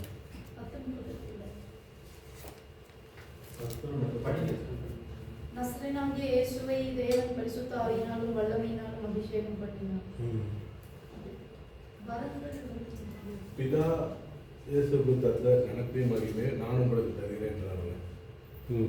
அது செட் ஆகாதுல்ல. இது வந்து வரங்கள் தானே. பிதா கொடுத்த கன மகிமை. நான் வரங்கள் லிஸ்ட்டே கொடுத்துடலாம். நீங்கள் வந்து இங்கே கனிகள் லிஸ்ட்டு கொடுக்குறீங்க. அதே மாதிரி வரங்கள் லிஸ்ட் எதில் இருக்குது? அது அதே கொடுத்துடலாம். 12வது அதிகாரத்தில் விசுவாசமும் ஒரு வாரம். 1 Corinthians 2 Corinthians 1 Corinthians 12 ஏசியா தீர்க்கதரிசனம் கூட வச்சுக்கலாம்.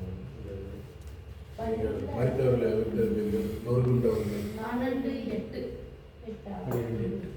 எப்படியும் ஒருவனுக்கு ஆவியினாலே ஞானத்தை போதிக்கும் வசனமும் 8ல இருந்து இந்த லிஸ்ட் வந்துருச்சுன்னா உங்களுக்குள்ள எல்லாமே வந்துடும்.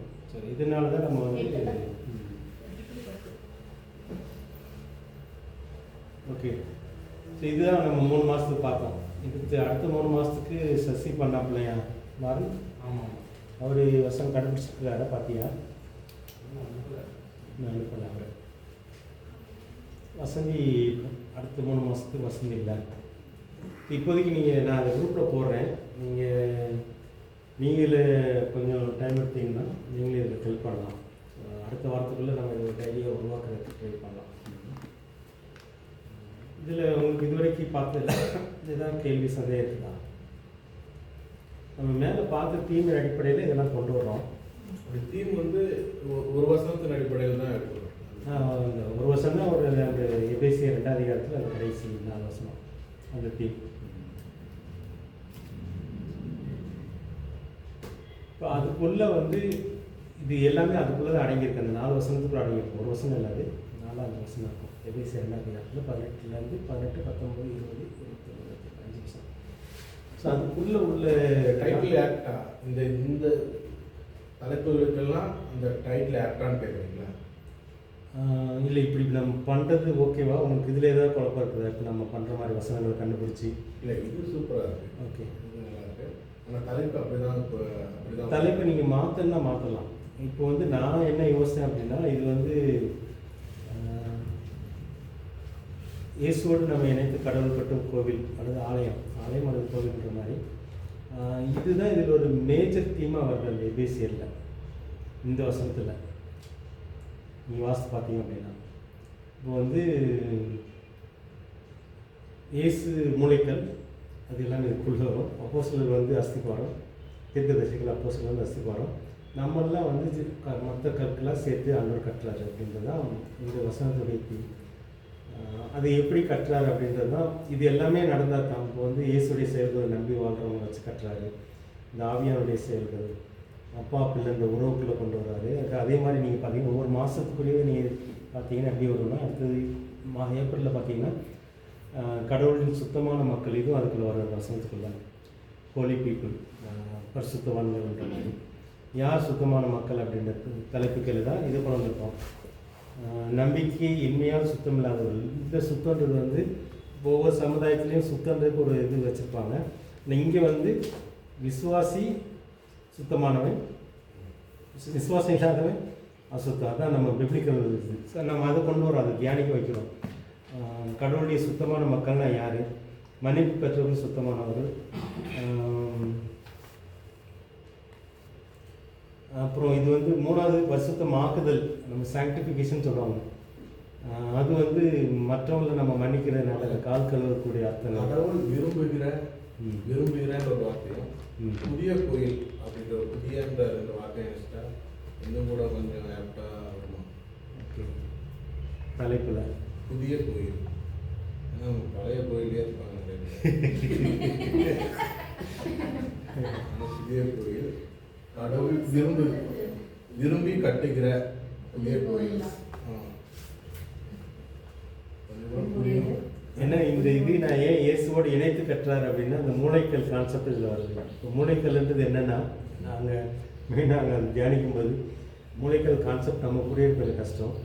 ஒரு நடுவில் ஒரு தூண், அந்த தூணை தாங்கி மற்ற தூணெல்லாம் புதிய மட்டும் போட்டுருங்க முடிஞ்சு. ஆமாம், பழைய கோயில்லையே புதிய கோவில். ஆனால் இந்த வசனத்தில் வந்து புதியன்றது எது இல்லை. ஓகே, ஆனால் கோவில் புதுசு தான். ஆமாம், நீங்கள் புதிய கோயிலா பழைய கோயிலா?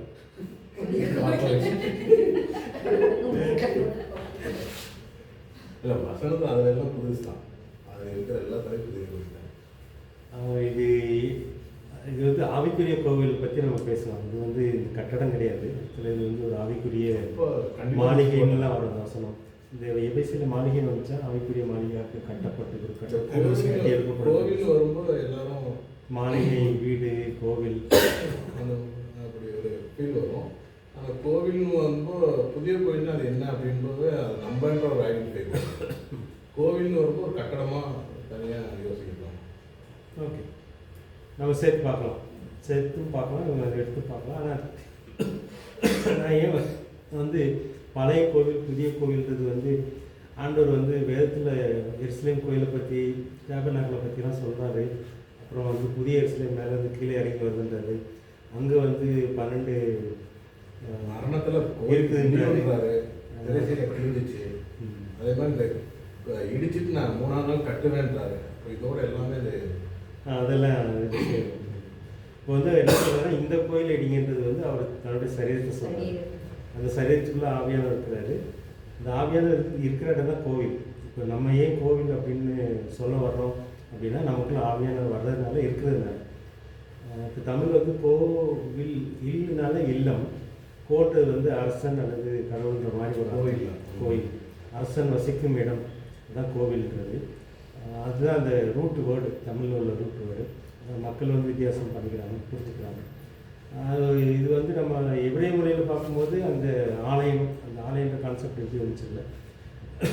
முக்கியமாக நமக்கு என்ன சொல்ல வரோம் அப்படின்னா, இப்போது ஆண்டவர் வந்து இப்படி ஒரு மாளிகையாக ஒரு கோவிலாக கட்டி எழுப்புறாரு. அது வந்து இயேசுவை வந்து மூளைக்கல்லுன்னு வளர்க்குறது வந்து ரொம்ப ரொம்ப முக்கியம். ஆதாம் வந்து மனித இனத்துக்கு மூளைக்கல். இப்போ வந்து ஆதாம் இல்லை அப்படின்னா மனித இனமே இல்லை. இயேசு அதே மாதிரி அந்த ஆவிக்குரிய மனித இனத்துக்கு இவர் தான் மூளைக்கல். ஸோ ஸோ அதுதான் நம்ம சொல்ல வரோம். இது வந்து கீழே வரும்போது அந்த இதெல்லாம் வரும். ஸோ ஏன் வந்து இயேசு மூளைக்கல்னு சொல்கிறோம், அந்த கோவிலுக்கு மூளைக்கல் அப்படின்றது அது வந்து ஜூவிஸ் கான்செப்டில் வந்து புரியுது வித்தியாசமாக இருக்கும். நமக்கு வந்து மூளைக்கல் கான்செப்டே இருக்குது. இது வந்து நடுவில் முக்கியமான கல், அதனால தான் இது வந்து முக்கியமான கல் பண்ணுறோம். இந்த கல் இல்லை அப்படின்னா கட்டடமே இல்லை. ஸோ அதனால தான் இயேசு வந்து இந்த ஆவிக்குரிய மனித இனத்துக்கு அவர் வந்து பிரதானமானவர் அப்படின்ற கருத்து தான். அவர் இல்லை அப்படின்னா இந்த ஆவிக்குரிய கோவில் இல்லை, ஆவியானவர் உள்ள வசிக்கல அப்படின்னா நம்மளும் கோவில் இல்லை அப்படின்றது தான் என்னுடைய இது. இதில் புதிய எங்கே சேர்க்குறதுன்றது எனக்கு கொஞ்சம் ஆண்டவர் வந்து பழசையும் எல்லாம் ஒன்றாக்கிடுவார். இந்த இது இங்கே இருக்கும், இந்த எருசலேம்னு சொல்லுவார், எருசலேமில் கோவில் இருக்குன்னாரு. அங்கே வந்து பார்த்தீங்கன்னா இந்த பழையவை ஒளிந்தன புதியவை. ஓகே, பார்க்கலாம். இந்த கோவிலில் வந்து நம்ம வேதத்தில் பார்க்கும்போது பழைய கோவில் புதிய கோவில்ன்றது இல்லை. ஒரு இடத்துல சொல்லுவாங்க சாலமோன் கட்டின கோவில் வந்து ரொம்ப மகிமையாக இருந்துச்சு, அதுக்கப்புறம் வந்து அதை வந்து இடிச்சிருவாங்க, அதுக்கப்புறம் கட்டுவாங்க, ரெண்டாவது கட்டுவாங்க. அது ரொம்ப ஒரு மாதிரி சிம்பிளாக இருக்கும். அதை பார்க்கும்போது அழுவாங்க. அந்த சாலமோன் கோவிலை பார்த்தவங்க இவங்க கட்டுவாங்க, அந்த இடிக்கப்பட்டதுக்கப்புறம் கட்டுற அந்த கோவிலை பார்த்துட்டு அழுவாங்க. அந்த ஆளுங்க, பழைய ஆளுங்கெல்லாம் நம்ம கோவில் பழைய கோவில் எப்படி இருந்துச்சுன்ற மாதிரி. அதுக்கப்புறம் அந்த இன்னொரு என்ன கோரேஸ் ராஜா வச்சு திரும்ப கட்டுவாங்க. இயேசு இருக்கும்போது வந்த கோவில் அதெல்லாம் இடிக்கப்பட்டது வந்து அந்த கோரேஸ் ராஜா கட்டும் போது அதோட மேக்னிஃபிசண்டாக கட்டுவாங்க. சாலமோன் கட்டினதை விட ரொம்ப பெருசாகவும் இதாக கட்டுவாங்க. அந்த மாதிரிலாம் இருக்குது. இது வந்து அந்த கோவில் அதை வந்து இயேசு சொல்லும்போது என்ன சொல்லுவாங்கன்னா, இங்கே வந்து ஆவியானவர் இல்லை, அதுக்குள்ளே இல்லை. ஏன்னா ஆவியானவர் இருக்கிற மாதிரி நடந்துக்கல இந்த மக்கள், வெறும் சடங்கு மட்டும் இருந்துச்சு. அதனால தான் இந்த கோயில் இடிச்சு போடுங்கன்றாரு. அவர் வந்து சரியாக சொல்லுவார். ஸோ அந்த மாதிரி ஒரு மிக்ஸ்டு கான்செப்ட். இப்போ வந்து இயேசு வந்து அடித்தளமாக போட்டு ஆண்டவர் வந்து புதிய கோயில் எழுப்புறாரு. இப்போ புதிய கோயில்ன்றது வந்து ஆவிக்குரிய கோயில்ன்றது தான். பழசு வந்து ஒரு என்ன சொல்கிறது, வெறும் அந்த கட்டடம் மாதிரி. ஆனால் அதுக்குள்ளே இந்த ஆவிக்குரிய அர்த்தங்கள்லாம் அடக்கி வச்சுருக்காரு ஆண்டவர். அது வந்து வெறும் கட்டடம் மட்டும் சொல்ல முடியாது. நாமே கூட போட்டுக்கலாம். இப்போ வந்து நம்ம அந்த பழைய நாமே நம்மை இயேசுவோடு இணைந்து கடவுள் கட்டும் கோவில் நாமே. கோவில் நாமே அது என்ன அப்படின்னா, அது என்னன்னு அந்த கோவிலுக்கான ஒரு கீழே நாமே பண்ணலாம். ஓகே, ஒரு அவங்களுக்கு இன்னொரு எக்ஸ்ட்ராவாக புரியணுன்றது டைட்டில். ஓகே, അത് റോമർ 3 ഒരു 1:3-14 நீங்கள் தேவனுடைய ஆலயம். ஓகே, இது ஓகே நினைக்கிறேன். இது பெஸ்ட்.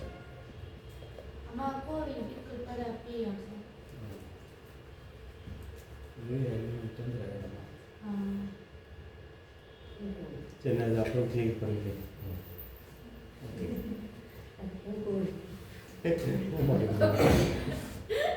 ஓகே, ஏப்ரலில் அது நம்ம மந்த்லி இதை மட்டும் பார்த்துடலாம். உள்ளோட வசனங்கள் நான் குரூப்பில் போடுறேன். நீங்கள் வந்து ஒரு வசனங்கள் ஒரு மாதத்தை ஒருத்தர் எடுத்து நீங்கள் யாருக்கு முடியும்னு சொன்னீங்கன்னா அவங்களுக்கு நம்ம அசைன் பண்ணலாம். நீங்கள் வசனங்களை கண்டுபிடிச்சி நீங்கள் கொடுத்தீங்கன்னா நம்ம அடுத்த வாரத்துக்குள்ளே இது வந்து இடையிலே ஒர்க் பண்ணணும். சாட்டர்டே மட்டும் இல்லாமல் இடையிலே ஒர்க் பண்ணால் அது ஒரு இதுக்குள்ளே கொண்டு வரலாம். இதில் நீங்கள் வந்து மாத தலைப்பையும் மாற்றலாம், அதே மாதிரி வாரத்துக்குரிய தலைப்பையும் மாற்றலாம். இது வந்து ரஃபாக போட்டதாக, அதனால் இப்படியே பண்ணணும்லாம் கிடையாது. இன்னும் மீனிங்ஃபுல்லாக கொண்டு வரலாம் அப்படின்னா நீங்கள் கொண்டு வர வைக்கணும். ஏப்ரலில் பார்த்தீங்கன்னா கடவுள் சுத்தமான மக்களை பற்றி பார்க்குறோம். சுத்தன்றது வந்து நம்ம என்ன சொல்லிக் கொடுக்க வரோம் அப்படின்னா, விசுவாசத்தினால தான் நம்ம சுத்தம். ஆண்டவர் செஞ்சது விசுவாசிக்கிறதுனால அதை நம்ம கொண்டு வரோம், அவ்வளோதான்.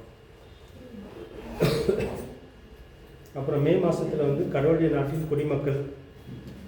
ஸோ இதில் வந்து இயற்கை மனநிலை, இந்த உலகத்துடைய குடிமக்கள் மனநிலை எப்படி இருக்கும், இருள் உலகத்தில் இந்த உலகத்திலே இருக்கிறாங்க, ஆனால் அவங்க அசுத்தாவின் பிடியில் இருக்கிறவங்க மனநிலை எப்படி இருக்கும், இரண்டு உலகங்களுக்கு இடையான மனநிலை, ஒரு குழப்ப மனநிலை எப்படி இருக்கும், அப்புறம் வெளிச்சத்தின் உலக குடிமக்கள்.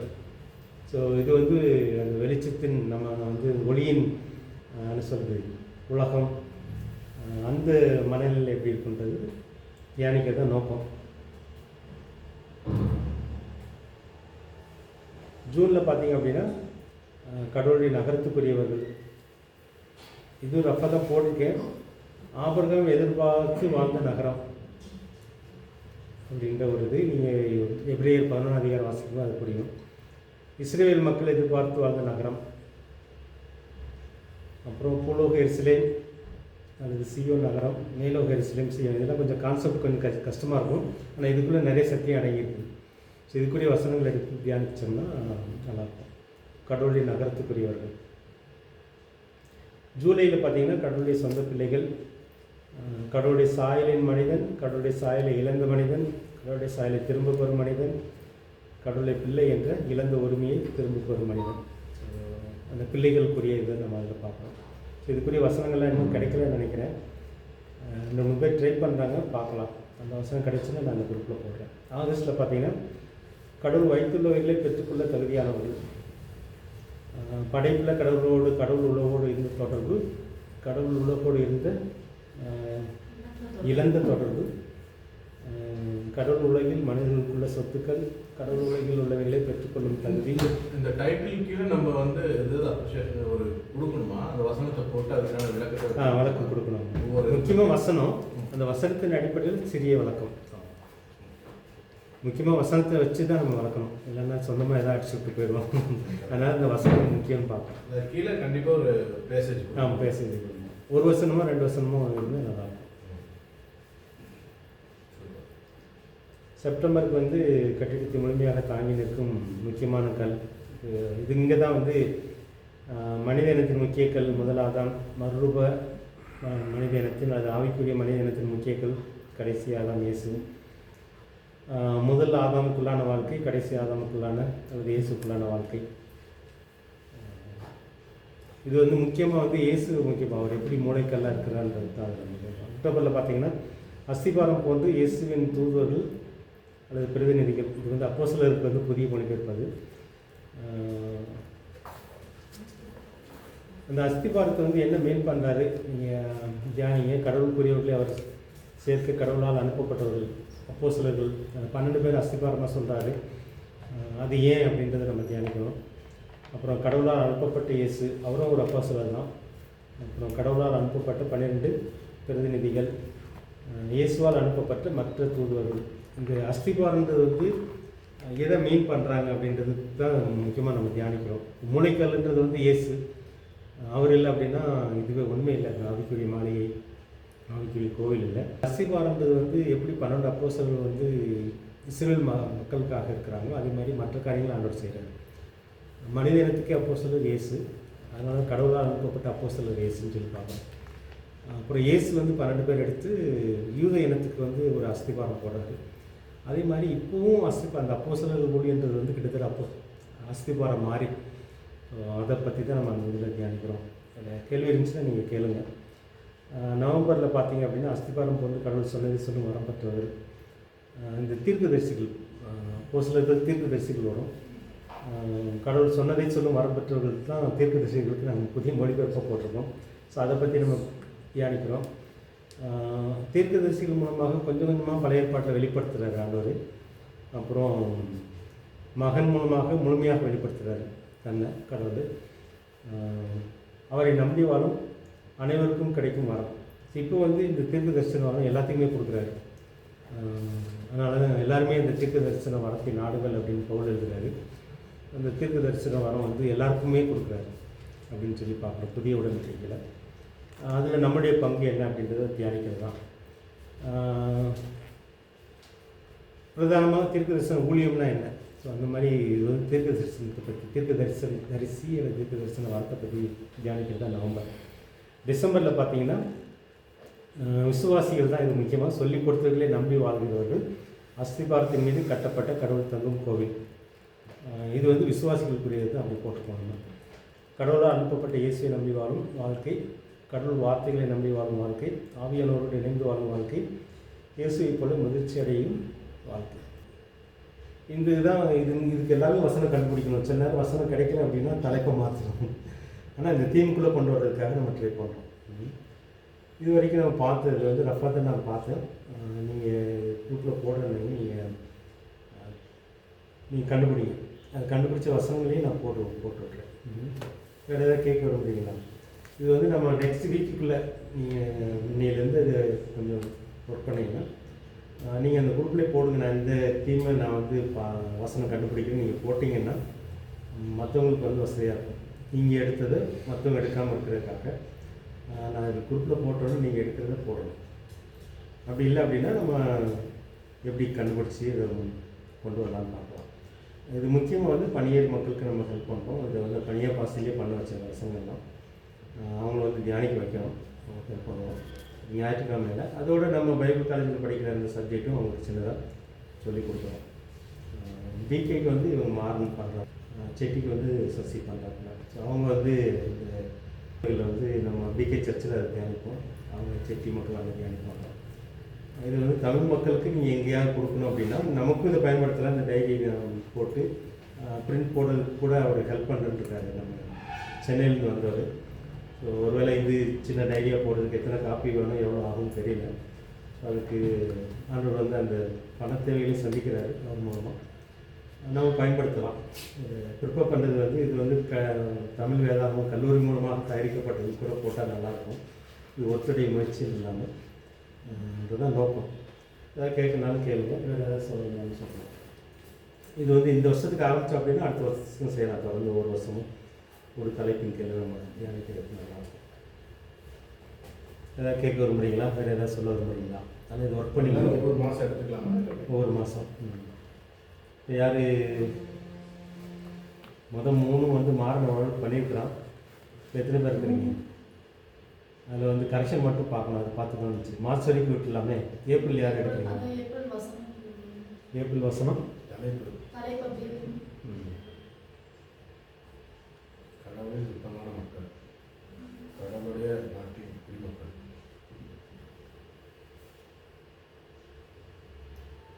ஏப்ரல் ஒருத்தர், மே ஒருத்தர். ரிச்சர்ட் ட்ரை பண்ணலாமா வசனம் கண்டுபிடிக்க?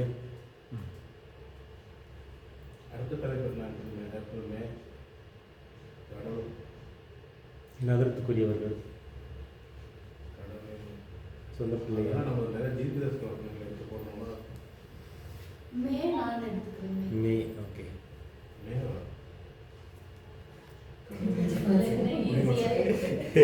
ஏதோ ஈஸியா இருக்குன்னு நினைக்கிறேன். இல்லை, சிலருக்கு இன்ட்ரெஸ்டிங் இருக்கும் அந்த மாதிரி இருக்கும். அது அந்த டைட்டில் படிக்கும்போது எனக்கு கொஞ்சம் சில வசனங்கள் தெரியும். அதை வச்சு டெஸ்ட் பண்ணி பார்க்கலாம். கீழே அடுத்தது கடவுள் கடவுள் சொந்த பிள்ளைகள். ஒண்ணுதான் பண்ணணுமா? மே ஜூன் தான் எடுத்துக்கிறேன். சரி.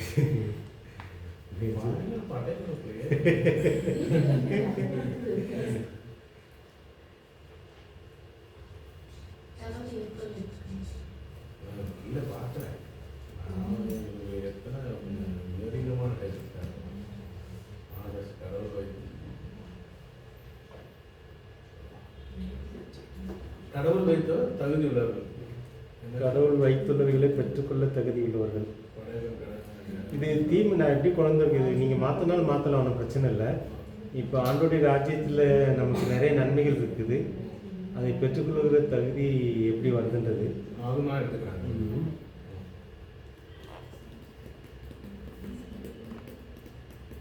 5 வாரம் இருக்குல்ல? எப்படி? ஆகஸ்ட் 5 வாரம். 5 வாரம் இருக்கு. ஆமாம், அந்த முதல்ல இருக்குது டேட்டு, அந்த நம்பர் வந்து டேட்டு. அது நான் எடுத்துக்கிறேன். கட்டிடத்தை முழுமையாக தாங்கி நிற்கும் முக்கியமான கல். எது? ஆகஸ்ட். ஆகஸ்ட். ரிச்சர்ட் அபே குமி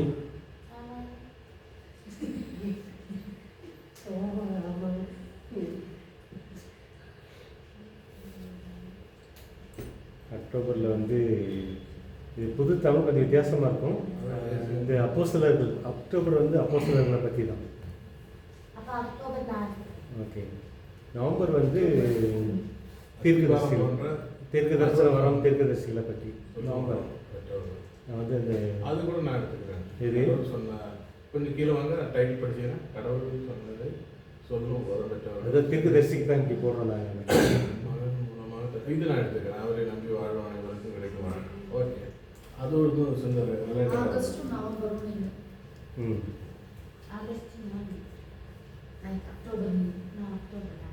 இது என்ன அப்போஸ்தலன் குல்மன் அப்போஸ்தலன் குல்மன் குருமீன் தான் அடிக்கணும். அது அவசியம் அப்போஸ்தலன் குல்மன் செப்டம்பர் யாரு ரிச்சர்ட்? செப்டம்பர் கஷ்டமா? இந்த செப்டம்பர் செப்டம்பர் எடுத்துக்கிறியா?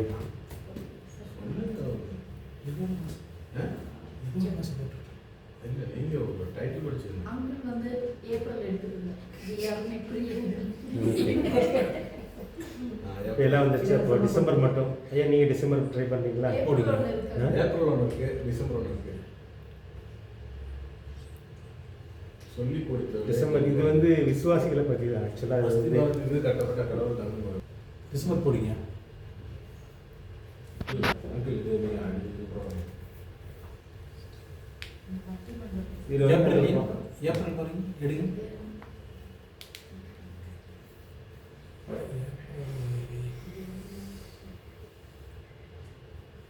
கடவுளின் சுத்தமான மக்கள்.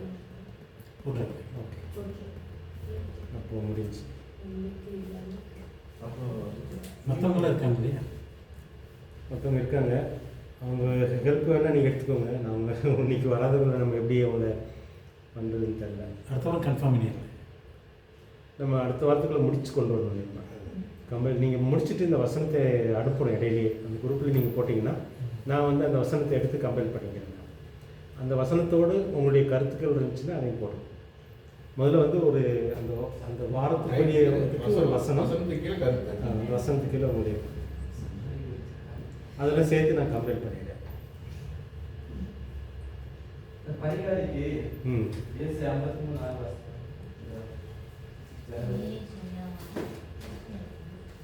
ஒரு மாதத்துக்கு இல்லையா?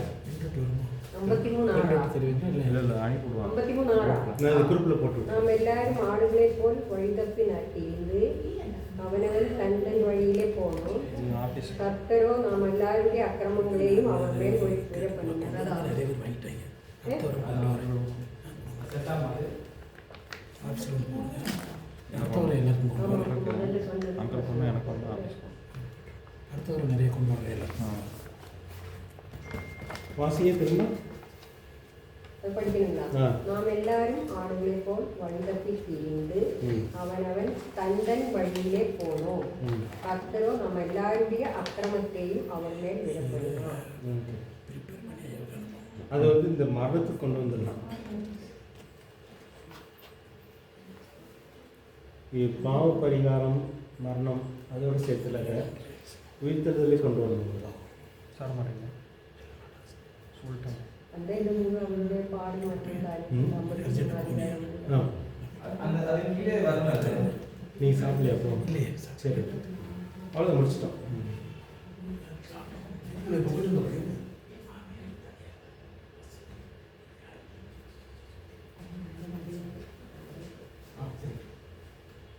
அப்போ ரிச்சார்டுக்கு ஒன்று போட்டுருக்கோம் டிசம்பர். ஏற்கனவே இருக்கு. செப்டம்பர் எனக்கு. செப்டம்பர். ஓகே நீங்கள் இது வந்து முடிஞ்ச அளவுக்கு டிலே பண்ணாமல் இன்றைக்கி ஒர்க் பண்ணிங்கன்னா நல்லாயிருக்கும். இன்றைக்கி நாளைக்குலாம் யாராவது டைரி மாதிரி ப்ரிப்பேர் பண்ணுறதுக்கு யாருக்கு முடியும்? வெளியில் கொடுக்கலாம், நம்ம ரெடி பண்ணிவிட்டு அந்த கோர்வை பற்றி எழுத இருக்கா? எப்படி கோர்வையாக எழுதி வந்திருக்கா? இது வந்து ஒரு பேஜில் வந்து இந்த தீம் வரும். இது வந்து வீக்லி டைரி மாதிரி. அப்புறம் ஒரு எம்டி பேஜ் 1 or 2 பேஜ் விட்டுட்டு இது ஒரு டைரி மாதிரி பண்ணி கொடுக்கலாம். இது வந்து அவங்க வந்து சண்டே யூஸ் பண்ணலாம். இடையில ஆண்டவர் அவங்க பேசுகிற வசனங்களையும் குறித்து வச்சுக்கிறதுக்காக. இது வந்து 2026 டைரி மாதிரி தான் இருக்கும். இது வந்து தேவனோடு உள்ள உறவுக்காக வேணால் டைரி. மற்றதெல்லாம் எழுதி வைக்கணும், அது அவங்க இருக்கும். முக்கியமாக ஆண்டவர் சொல்கிற வசனம், இந்த வசனங்களை தியானிக்கிறதுக்கும் ஞானிச்சாமி எழுதுறதுக்கு மற்ற அவங்க தியானிச்சு எழுதுகிற வசனங்களுக்கும் ஒரு இடம் எம்டி பேஜ் வர மாதிரி இருக்கும். ஒரு பேஜ் இது வரும், ஒரு பேஜ் 1 or 2 பேஜ் காலியாக இருக்கும். மொத்தம் 52 பேஜ் வருது வச்சுக்கோங்களேன். வசனம் இந்த வசனம் 52 வார்த்தைக்கு. எம்டி பேஜ் வந்து ஒரு 2 ஸோ வச்சு ஒரு கம்பேர் பண்ணி ஒரு ஸ்பைரலோ ஒரு வேறு ஏதோ பைண்டிங்கும் பண்ணுற மாதிரி. இப்போ தமிழில் எத்தனை இருக்கும் டீக்கன் அவங்க பார்த்துக்குவாங்க. செட்டிலையும் தமிழில் வந்து யாராவது ஒருத்தர் பொறுப்படுத்தி நீங்கள் பண்ணுங்க. வெளியில் கொடுக்கலாம் பிரிண்ட்டுக்கு. கவர் மட்டும் எப்படி பண்ணணும்னு சொல்லி கவர் ஒன்று டிசைட் பண்ணணும். அந்த மாதிரி இன்ட்ரெஸ்ட் உள்ளவங்க யார் இருக்குங்களா? ரிச்சர்ட் கவர் டிசைன் அது நம்ம வெளியே இருந்து பண்ணிக்கலாம், பண்ணிக்கலாம். அசஸ் பண்ணிக்கலாம். பண்ணிக்கலாம். முதல்ல தொகுத்து வாங்கிட்டோம்னா ஆ. அப்புறம் நம்ம எவிடன்ஸ் எல்லாம் பண்ணி எங்க பண்ணுறோம். அவங்க பண்ணுவாங்க. இது வந்து ரேஷனாக நிறைய காப்பீஸ் போட்டால் தான் 1000 காப்பீஸ்க்கு மேலே வந்தால் தான். இது வந்து அதோட சிம்பிள்னா ஒரு சில ஜெராக்ஸ் இதெல்லாம் இருக்கு, அவங்க பண்ணி கொடுப்பாங்க. பண்ணி தருவாங்க. பண்ணி தருவாங்க, கேட்டு பாருங்கள். ஸ்பைரல் பைண்டிங் இருக்காது. ஆ. ஸ்பைரல் மாதிரி டைரியா எப்படி